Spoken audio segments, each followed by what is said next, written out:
सिंध जी तारीख़ ते तहक़ीक़ जे सिलसिले में आउं सिंधी भेनरुनि ऐं भाउरनि सां मुखातिबु आहियां। सभिनी खे मुंहिंजे तरफ़ां सलाम पहुचे।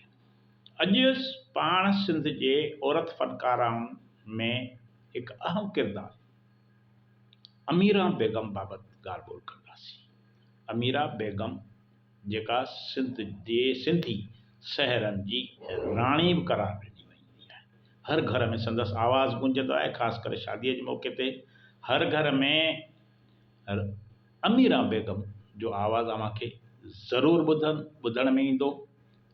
हू लौंग फोटा थालीअ में आउं खयूं पई अचां, तुंहिंजे हथ में आ फ़ोन, हेलो हेलो पियो करीं, जहिड़ो घोट सुहिणो तहिड़ी कुंवार आहे। इहे माना गाना जेके आहिनि, जॾहिं का शादीअ मौक़े थींदो आहे त अमीरा बेगम जा गाना गूंजंदा आहिनि घर घर में, उताकुनि में।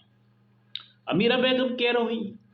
हीअ सिंध जे शहरनि जी राणी अमीरा बेगम 1960 ईस्वीअ में घोटकीअ में पैदा थी। घोटकी ज़िले जे ॻोठु यारो लुंड, जेके साहब लुंड बि चवंदा आहिनि, अल्लाह ॾिने मंगणहार जे घर में संदसि जनमु थियो। नंढपण में वालिद खां ई राग जी सिख्या वरिती ऐं 18 सालनि जी ॼमार में ईच ॻाइणु शुरू कया। अमीरा बेगम जा 100 खां वधीक एल्बम रिलीज़ थिया, जिन मां 90 एल्बम सहरनि जा आहिनि ऐं 10 एल्बम गीतनि ते मुश्तमिल आहिनि।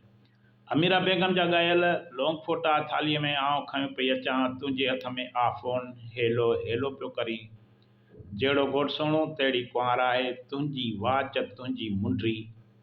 अहिड़ी तरह वरी सुहिणा खिलत साईं शहरनि खे अवाम तरफ़ां भरपूर मोट मिली। माण्हुनि जे मुंहं ते मुर्क पखिड़िजी वेंदी जॾहिं अमीरा बेगम जी जो आवाज़ु गूंजंदो। अमीरा बेगम सिंधीअ खां सवाइ सिराइकी ऐं पंजाबीअ में बि गीत ॻाया। आख़िरी वक़्त में हू 2 साल छातीअ जे कैंसर में मुब्तला थी वई।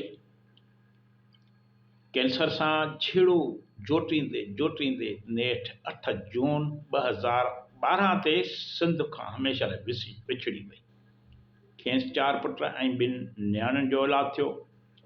अॼु बि संदसि आवाज़ु सिंध जे हर घर में ख़ुशीअ जे मौक़े ते वॼंदो आहे, गूंजंदो आहे। माण्हू संदसि आवाज़ु ॿुधी ख़ुशि थींदा आहिनि। इहा ई ख़ुशी हुन जे मुंहं ते मुर्क आणे छॾींदी हूंदी।